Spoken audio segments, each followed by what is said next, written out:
Hello, welcome to the 28th day of December 2021. My name is Kurt, and this is the Good Life Meditation. This is something that I do every day, first thing in the morning, to remember yesterday and how I did through yesterday, as well as last night, how I slept through the night, to recite my Good Life Meditation, which consists of 7 objectives and 30 principles. These are the things that I use to guide my life in terms of my values and the things that I'm striving for in a broad general sense. And then I forecast the day and anticipate where the challenges may be so that I can ready myself to have a good day. So first, let's talk about yesterday and last night. Frankly, I'm surprised that I'm feeling as good as I am right now. It was I usually am the person that is sleep is really important to me. And something happened last night that kept me way up past my bedtime. The details are not important, but it was just one of those things that happen sometimes when you're in the life of a community man or a family man, where you circumstances demand your attention and actions, and you just have to stand and deliver. And I did. Maybe that's why I feel good, because I did. I did my duty, and there's always a good feeling about that. Also, I feel good because yesterday was a very good day at work. I really kept my nose to the grindstone, even though it was a day. This whole week is a week that I could easily goof off all week. I kept my nose to the grindstone. One of the things that I do is that I keep a detailed work log. A lot of people do this. I've refined mine over the years, especially during the pandemic when I began working from home, and I realized that I needed to have a better way to account for my work. Also, insurance that I was really working hard, because when you're in the office and there's people milling about and looking over your shoulder, it's hard to stray, but it's much easier to do so when you're at home, especially when I was before. For example, my desk was right next to my bed, and it could be so tempting to lay down and take a nap, which I can say that in 2 years of that, I maybe did that twice in that time, and for no more than my break time allowed. We're going to go for a walkie in just a minute. So let's get to it. So yesterday was a good day because I fulfilled my duty, and I fulfilled my duty.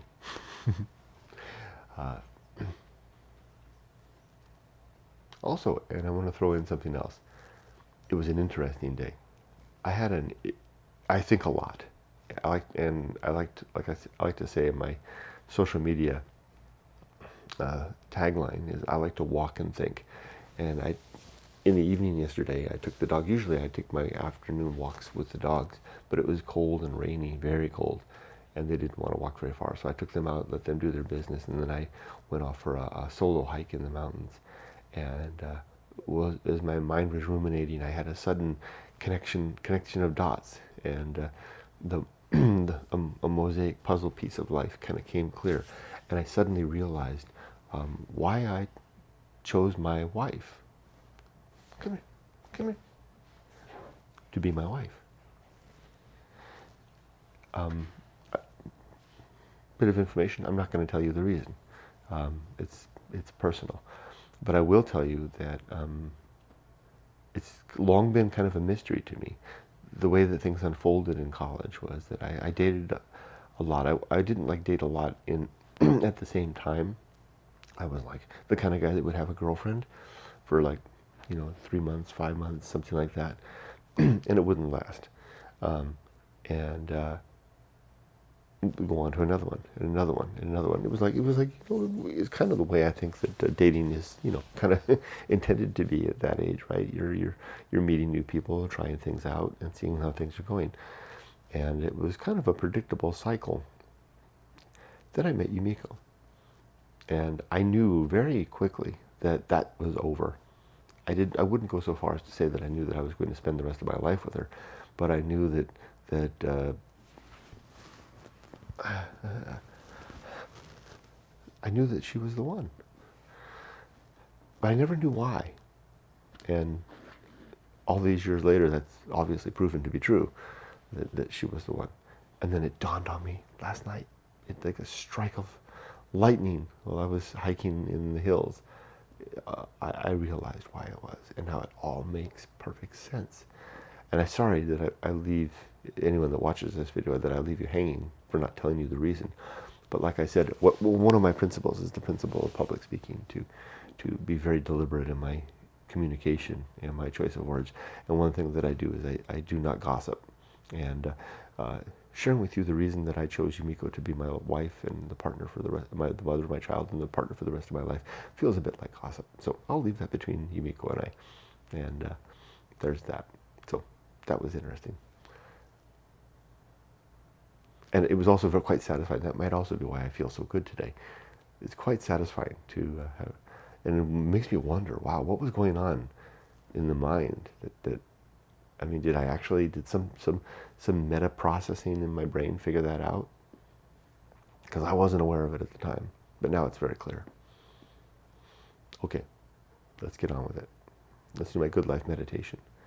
7, and I'm going to go quickly because the boys, particularly I usually take them out in the evening, as late as possible. I take them out for what I call final walkies, so that they can go to their thing. I was able to get the little white one, Rudy, out, but Ollie would not go. He did not want to go. And Yumiko said, oh, he's able to hold it in. But so it's been a long time for him, so I need to get him out.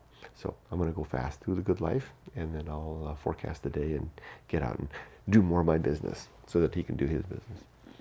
Okay, so here, this is going to be an example of me doing the good life meditation by rote. This is how, when I'm in a hurry, I do it. Okay, it's very fast, to the point, not very satisfying, because like I said, when you do things almost like just out of memorization, there's not much deliberation involved, but sometimes necessity demands that.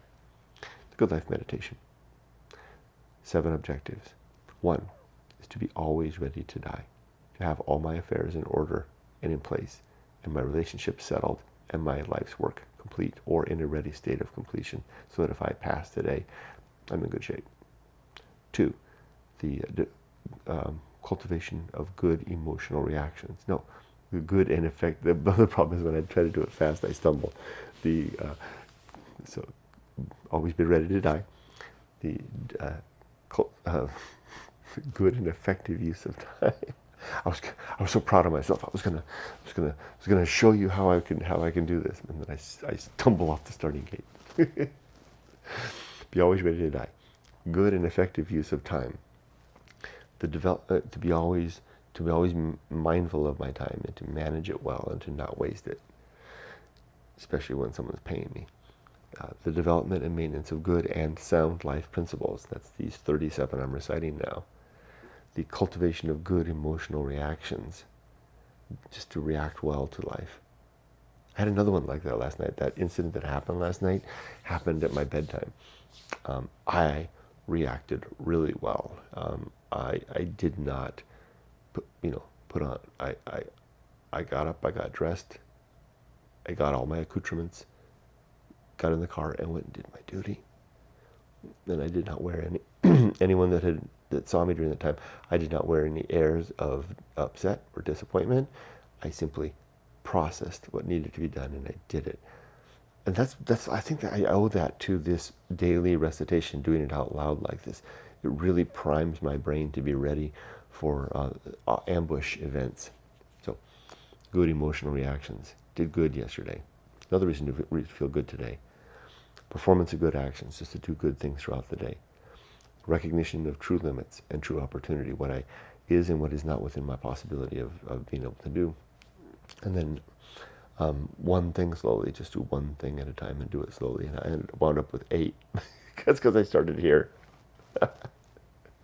Those are my 7, not 8, objectives in life. Now let's do my 30 principles. The first of these is the principle of war. To always fight against everything that I propose is true or hold as true, and anything that anyone else tells me is true from their perspective. 2, reason, and the sub-principles of honesty, objectivity, and doubt. To use reason as my instrument in the prosecution of that aforementioned war. 3, the homunculus, the little mortal who lives inside my head and who stands upon the rock, which is the next principle, which is the Anchorhold. The Anchorhold is the place where it's a protuberance out of a great sea of death, where we have a shaky balance, where eventually we'll fall and die into the water.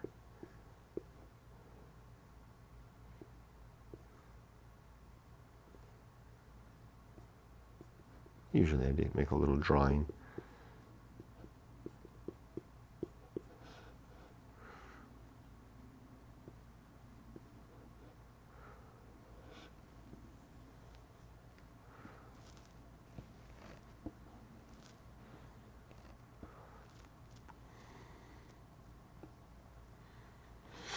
Today it feels like this. Standing straight and looking far in the distance. Nice kind of flat top there. Good, smooth, dry, no slipperiness. All the way down to a relatively calm sea at low tide with a burning orb in the heaven, keeping me warm in clear skies. That's how today feels. That's a good configuration to have for between the homunculus and the Anchorhold. But eventually the water will rise and I will fall in. Next is the home of good and evil. It's a catalog of values, right and wrong, that I keep in my head, written in chalk, susceptible to the wind, and able to scribble free if I want to change it. Next is the principle of the atomic principle. I always say that, the principle of the atomic principle. All these years and I can never stop stumbling on that one. The atomic principle, the idea that we are just made of compounds, molecules, and atoms, and very soon we'll all just, as soon as I'm dead, I'll be, burnt up, rot away, or whatever. Right? Molecules and atoms will continue to blow off, but I'll be gone. We're not gone, no more. It's not like I'm going to go anywhere. I'll just be nothing. Next is the principle of nature. Everything has some particular nature. I usually pick something out of the air. It's the nature of it's the nature of our feelings to feel good when we've had a good day. I had a really good day yesterday. Good day of solid work in a challenging situation. Imagine the crap I'd feel right now if I'd goofed off yesterday. Instead, I really did good, and I'm going to have a good day today. Well, so I say. It's the nature of having a good day to feel good the next day.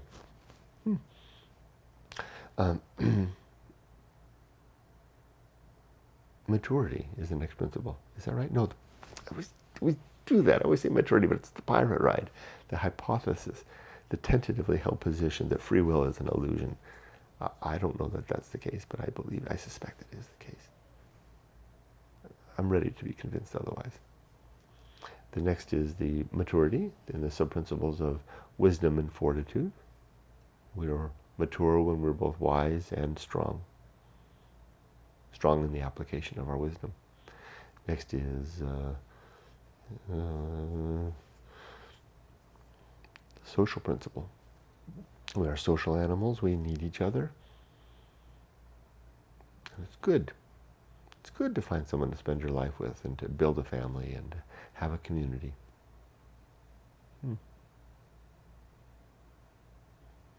Connections at work, connections in the community, around friendships, etc. Next is the public speaking, the idea of being very careful with our words, being conscious of what we say, deliberate in the choice of our vocabulary, how and when and where we speak, being okay with silence, to putting a margin around our communication so that we're not just filling space with utterances. Just like we wouldn't fill a whole page of writing with words, we would put a border around it and separate the paragraphs. And indent the top of each line at the top of a paragraph, etc., and have spaces between the sentences.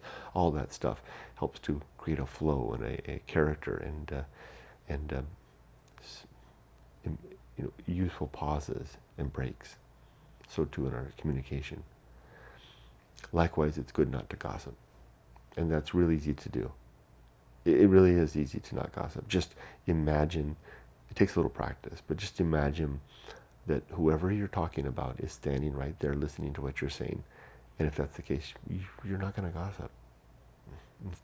It takes a little practice, but once you get it down, it's pretty simple.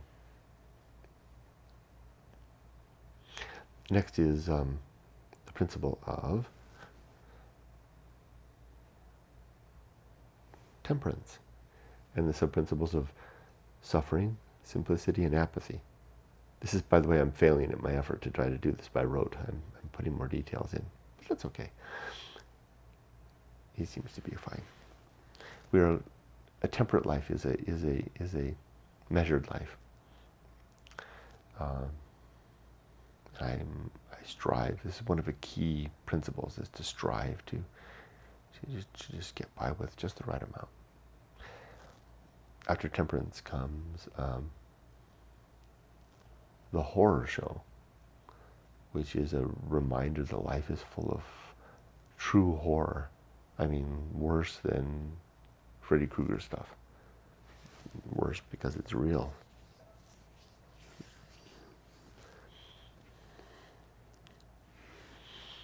I need to keep that sobering perspective, not reminding myself of these things for the sense of voyeurism, but for the sense of sobriety that comes of keeping the horror of the world in mind. The next principle is that which must be borne. And that which must be borne are the things like the things, the horror show, the things that we don't want to see, that we have to deal with as adults. Also our responsibility, we have to bear the consequence of the choices that we've made, living with difficult situations. All these things are things that must be borne, and we're better if we bear the things that we must. Keep our hand on the tiller, as the sub-principle says, steady to the star that we've chosen. Next is the Feast of Offal, the waste and byproduct of our intemperate living. So when we're not controlling our life or living in the direction of guided by our principles, then we might get upset and frustrated along the way. And even if we are doing those things, we just might still get upset and frustrated along the way.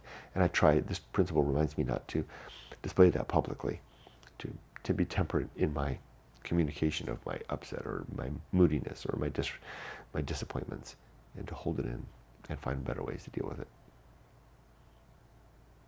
Because no one needs that. Okay, next is distraction.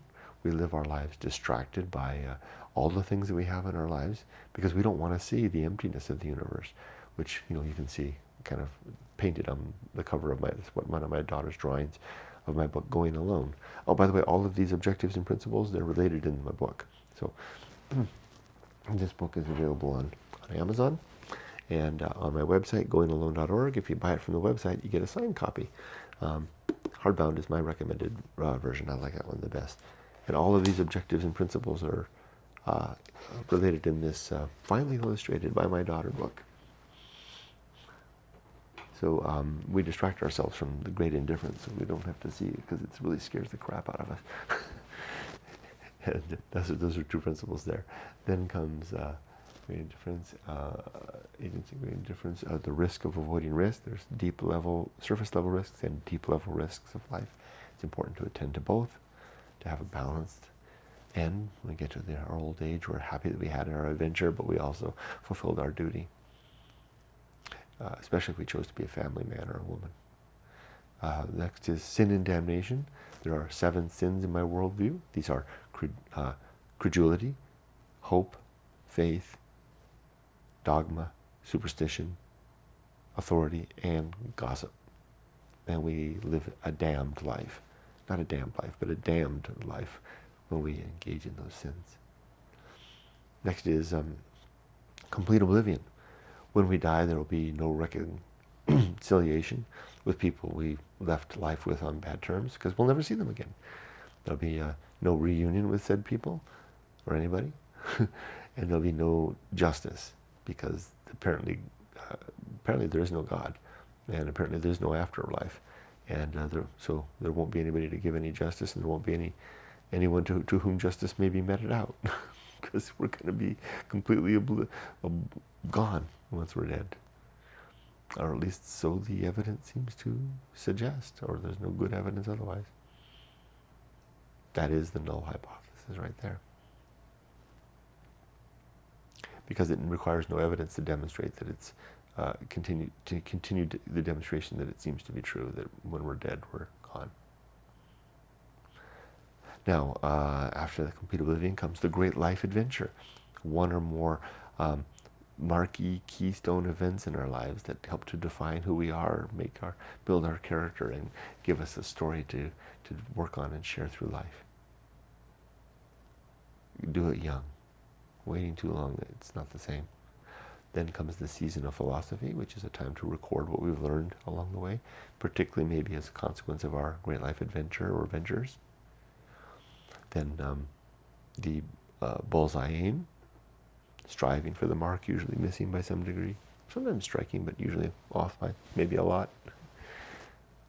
Uphill climb, steady striving upward, step, step, step, up the mountain of life. Watch those pauses. It's easy to stop and never get started again. Although someday we all stop and never get started again, right? Arena and utility. Life is an arena for the development of our objectives and principles and the execution of these. They are like utilities, they're like tools on a utility belt as we go through life. One thing, no. Nothing is enough is the second to last principle. Less is certainly better. And maybe next to nothing is fine. And then lastly, the principle of fun, a reminder to enjoy life while we're here. That's not all the serious business. I'm particularly imploring myself to do that because I tend to take things very seriously. Too seriously, maybe. Well, for this important stuff, very seriously. It's good to be that way. Especially once you take on responsibility. Then you need to be real serious. Screw on that father face.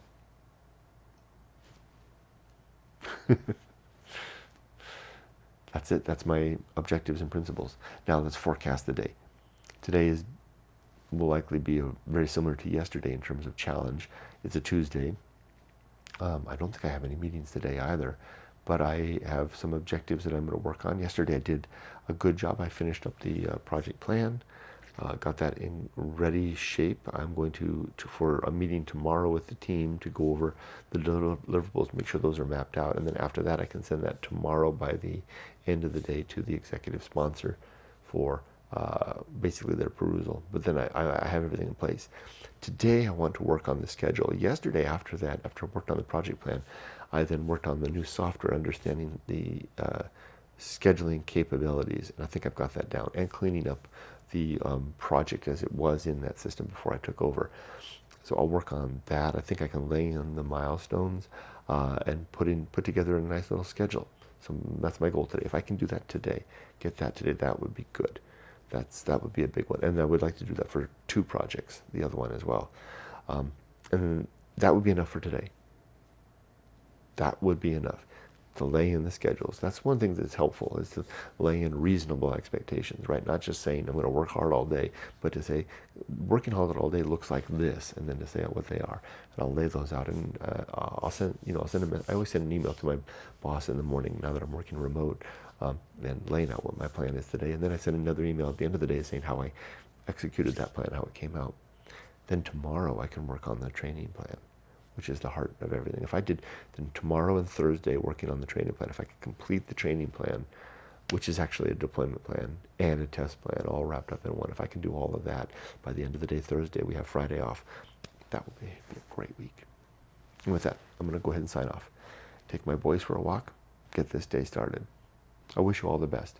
And remember to be safe, but not too safe. Take care.